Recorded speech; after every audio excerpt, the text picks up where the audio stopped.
பகவான் சனி பகவான் 2 பேருமே ஒப்புதல் அளித்த பிறகு இந்த ஆத்மாவோட ஃபைல் யார்கிட்ட போகும்னா செவ்வாய் கிட்ட போகும்.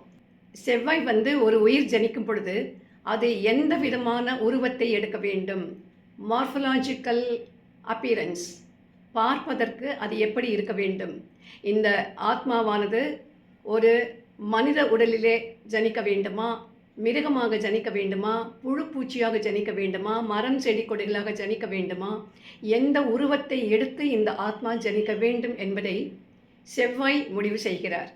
இப்படி செவ்வாய் முடிவு செய்த பிறகுதான் இந்த ஆத்மாவிற்கு சரியான ஒரு எக்ஸ்டர்னல் அப்பியரன்ஸ், ஒரு உருவத்தை இந்த செவ்வாய் கொடுக்கிறார். செவ்வாய் என்பது நம்முடைய உடம்பிலே இருக்கும் இரத்த ஓட்டத்திற்கு அதிபதி. இது நம்ம எல்லாருக்குமே தெரியும். நம்முடைய உஷ்ணத்திற்கும் இந்த செவ்வாய் தான் அதிபதி. ஜுரம் அதிகமாக இருந்தாக்கா அந்த நேரத்தில் செவ்வாயினுடைய உக்கிரகம் ஜாஸ்தியாக இருக்கும்.